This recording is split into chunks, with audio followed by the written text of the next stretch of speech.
আমরা যে সালাত আদায় করব, এই সালাত কোন দিকে ফিরে আদায় করব? পশ্চিম দিকে।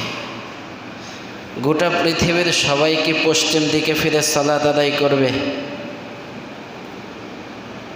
মাশাআল্লাহ, আমার দুই ভাই চমৎকার জবাব দিয়েছেন, পশ্চিম দিকে। আসলে গোটা পৃথিবীর সবাই কিন্তু পশ্চিম দিকে ফিরে সালাত আদায় করবে না। আমরা যেখানে অবস্থান করছি এই বাংলাদেশে, এই বাংলাদেশ থেকে কাবা শরীফা হচ্ছে পশ্চিম দিকে।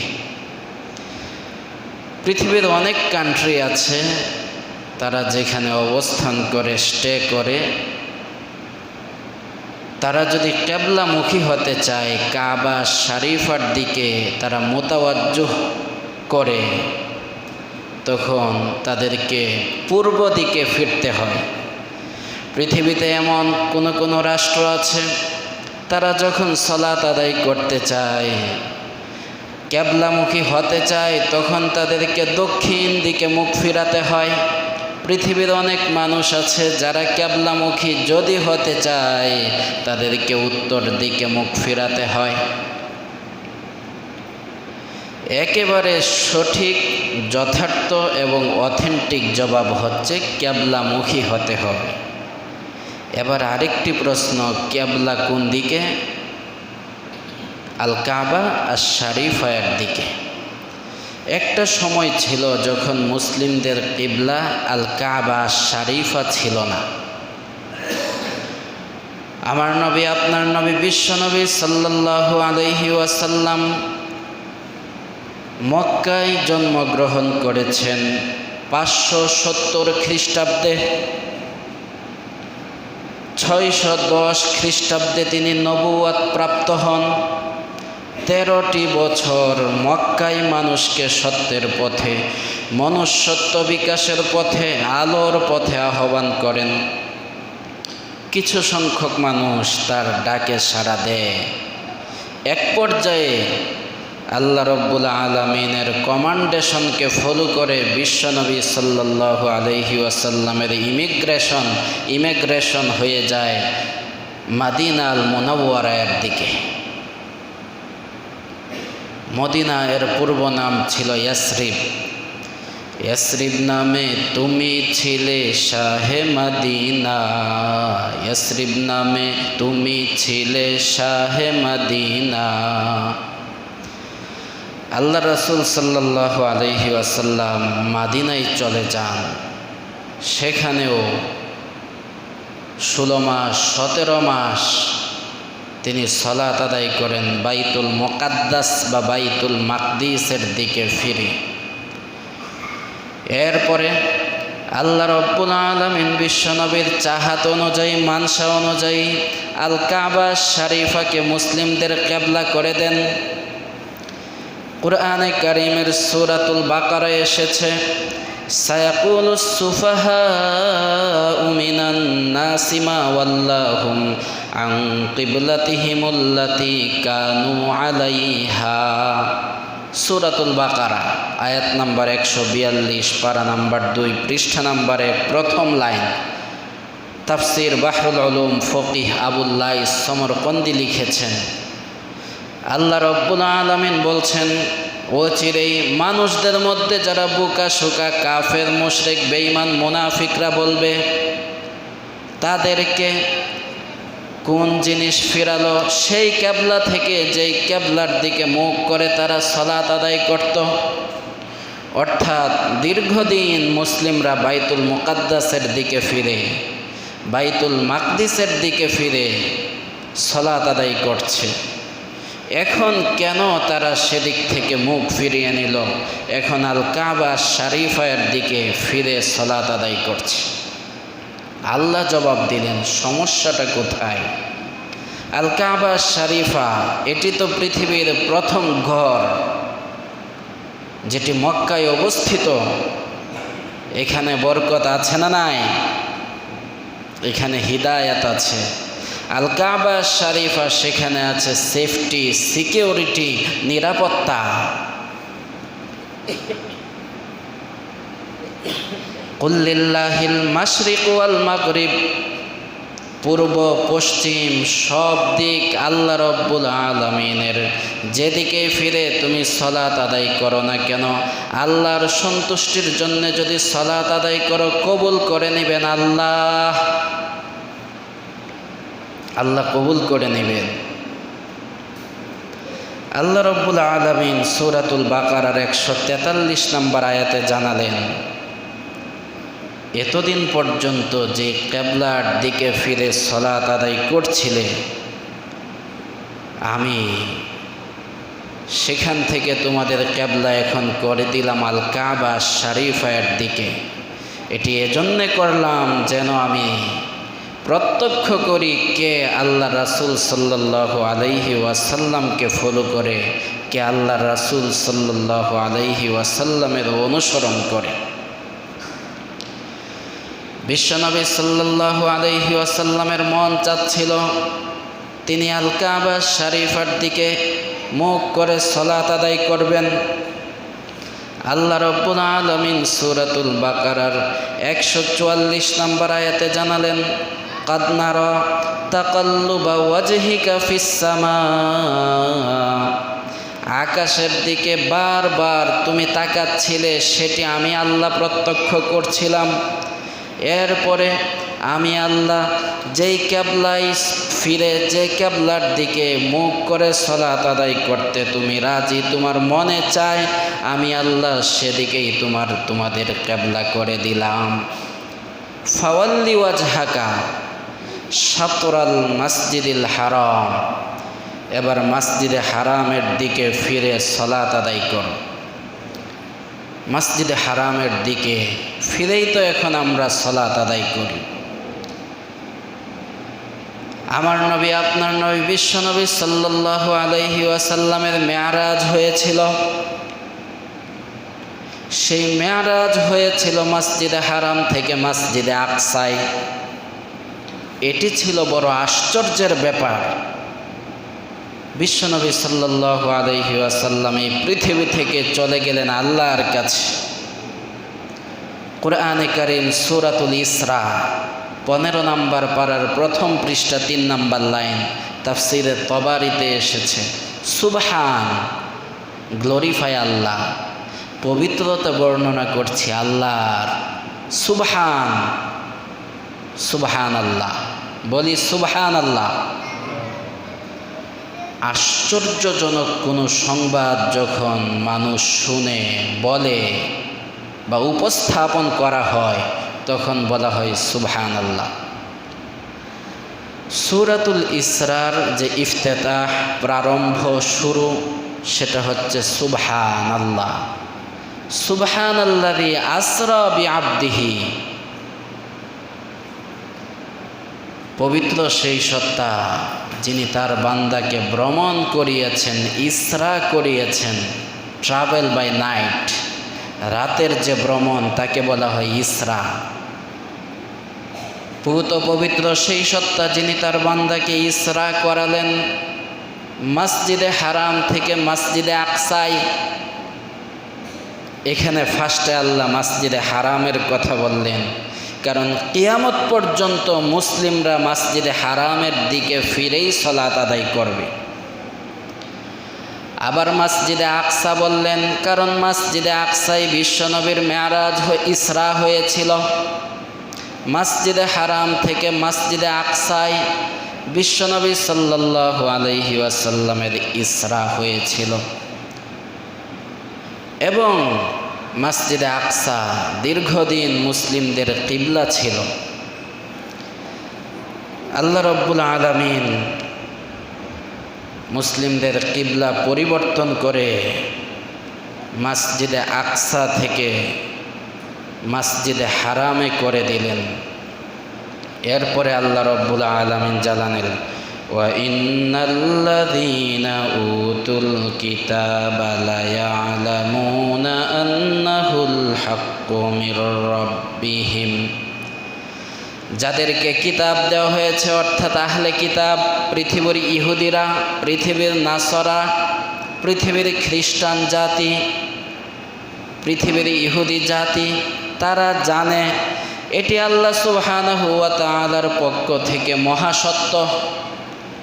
এরপরেও তারা ইসলামকে নিয়ে, মুসলিমদেরকে নিয়ে, ক্যাবলাকে নিয়ে, বিশ্বনবী সাল্লাল্লাহু আলাইহি ওয়াসাল্লামকে নিয়ে বিভিন্ন ধরনের বাজে মন্তব্য করে। আল্লাহ রাসূল সাল্লাল্লাহু আলাইহি ওয়াসাল্লাম বলে দিলেন, ওদের কথাবার্তা শুনে তোমরা মন খারাপ করবে না এবং বলে দিবে আমরা ঈমান এনেছি আল্লাহর প্রতি। ওদের কথাকে সত্যায়ন তোমরা করবে না, তোমরা তাসদীক করবে না। আবার পূর্ববর্তী গ্রন্থের রেফারেন্সে অনেক কিছুই বলবে, সেগুলোকে তোমরা মিথ্যাও বলতে যাবে না। আল্লাহ রব্বুল আলামিন জানিয়ে দিলেন, কিবলাকে আমি মসজিদে হারামের দিকে করে দিলাম, ফাওয়াল্লি ওয়াজহাকা শাতরাল মসজিদিল হারাম। এবার মসজিদে হারামের দিকে মুখ করো, সালাত আদায় করো, আল্লাহকে রাজি আর খুশি করো, বিশ্বনবী সাল্লাল্লাহু আলাইহি ওয়াসাল্লামকে অনুসরণ করো। ইসলাম যদি মানতে যাও, আল্লাহকে যদি অনুসরণ করতে যাও, কোরআনের অনুসারী যদি তোমরা হয়ে যাও, আল্লাহ রাসূল সাল্লাল্লাহু আলাইহি ওয়াসাল্লামের অনুসরণ যদি তোমরা করো, বিপদ আপদ আছে না নাই? বিপদের শেষ নাই। আপনি অন্যায় করবেন, ব্যভিচারে লিপ্ত হবেন, পাপাচারে লিপ্ত হবেন, সুদ খাবেন, ঘুষ খাবেন, কোনো অসুবিধা নাই।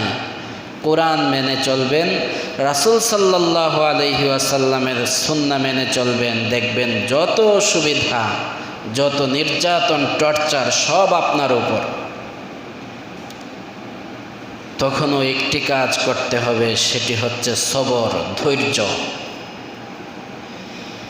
কোরআনে কারীমের সূরাতুল বাকারায় আল্লাহ রাব্বুল আলামিন জানালেন, ইয়া আইয়ুহাল্লাযীনা আমানুস্তাঈনু বিস-সাবরি ওয়াস-সালাহ ইন্নাল্লাহা মা'আস সাবিরিন।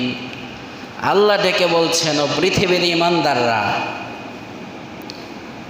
তোমরা সাহায্য প্রার্থনা করো সবর আর সালাতের মাধ্যমে।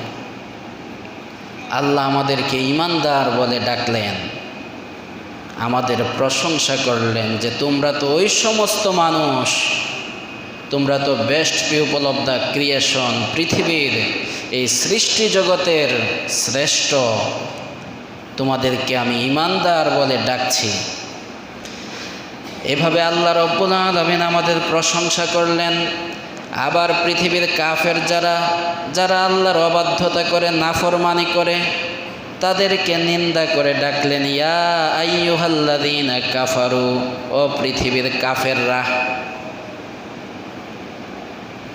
আর এখানে আল্লাহ রব্বুল আলামিন আমাদেরকে ঈমানদার বলে ডাকলেন, পৃথিবীর ঈমানদাররা, আমি তোমাদেরকে কমান্ড করছি, ইস্তাঈনু, সাহায্য প্রার্থনা করো। সাহায্য প্রার্থনা আমরা কার কাছে করব? আল্লাহর কাছে করব।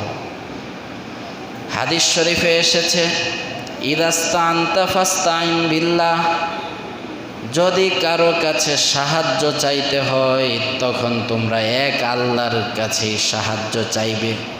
ইদা সালতা ফাসআলিল্লাহ, যদি কারো কাছে কোনো কিছু চাইতে হয় আল্লাহর কাছেই চাইবে।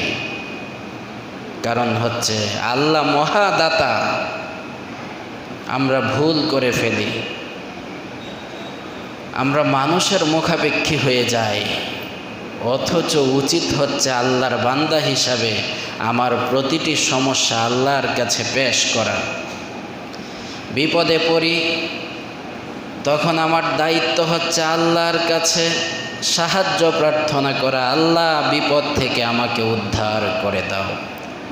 ঋণগ্রস্ত হয়ে পড়ছি, অভাব কাটছে না, আল্লাহর কাছে আমরা ঋণ মুক্তির জন্যে প্রার্থনা করব। বিশ্বনবী সাল্লাল্লাহু আলাইহি ওয়াসাল্লাম দোয়া শিখিয়েছেন, তোমাদের মধ্য থেকে কেউ ঋণগ্রস্ত হয়ে পড়লে আল্লাহর কাছে দোয়া করবে, আল্লাহুম্মা কফিনি বিহালালিকা আন হারামিকা ওয়া আগনিনি বিফাদলিকা আম্মান সিওয়াক। আপনার হাজার হাজার কোটি টাকা ঋণ, কন্টিনিউ এই দোয়াটি পড়ে যান, আপনাকে ঋণ মুক্ত করে দিবেন একজন। জোরে সোরে চিৎকার করে বলুন, তিনি কে? আল্লাহ। আল্লাহুম্মা কফিনি বিহালালিক, আয় আল্লাহ, হালাল উপার্জনের মাধ্যমে আমার জীবিকার ব্যবস্থা তুমি করে দাও।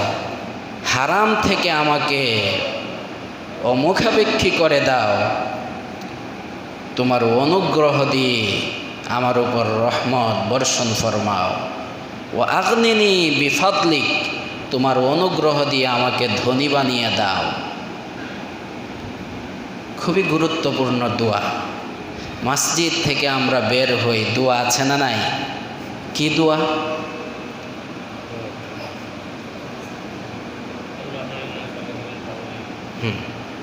এই যে হাজী সাহেব বললেন, আল্লাহুম্মা ইন্নী আসআলুকা মিন ফাদলি। অন্যভাবে বলা যায়, আল্লাহুম্মা ফতাহলি আবওয়াবা ফাজলি, আয় আল্লাহ, ফজল অনুগ্রহ হালাল রিজিকের দরওয়াজাগুলো আমার জন্য ওপেন করে দাও। বলি আমিন। হালাল রুজি অন্বেষণ করা এটি খুব পজিটিভ ব্যাপার এবং এটিও ইবাদত। আপনি হালাল রুজি অন্বেষণ করছেন, এই হালাল রুজি থেকে আপনার স্ত্রী, সন্তান, সন্ততি, পরিবার পরিজন, আপনার প্রতিবেশী যদি খায়, সওয়াব আছে না নাই? সৎকার সওয়াব পাবেন। প্রিয় ভাইরা,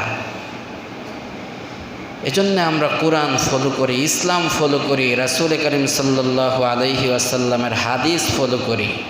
ঋণগ্রস্ত হয়ে পড়েছি, এবার সুদ, ঘুষ এগুলোর কাছে না গিয়ে আমরা আল্লাহর কাছে বলি।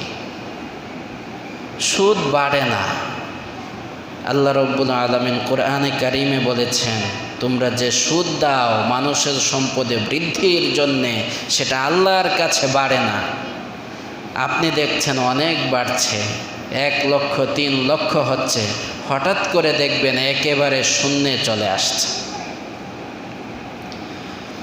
প্রিয় ভাইরা, কুরআনে কারীমের সূরাতুল বাকারায় আল্লাহ রাব্বুল আলামিন বললেন, ইয়া আইয়ুহাল্লাযীনা আমানুস্তাঈনু বিস-সাবরি ওয়াস-সালাহ। সালাতের মাধ্যমে, সবরের মাধ্যমে তোমরা আল্লাহর কাছে সাহায্য প্রার্থনা করো। এই পৃথিবীতে যারা ধৈর্য ধারণ করবে, সবর করবে, আল্লাহ রাব্বুল আলামিন তাদের সাথে আছে না নাই?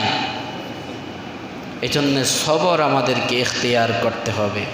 প্রতিটি কাজে আমাদেরকে ধৈর্যের পরিচয় দিতে হবে।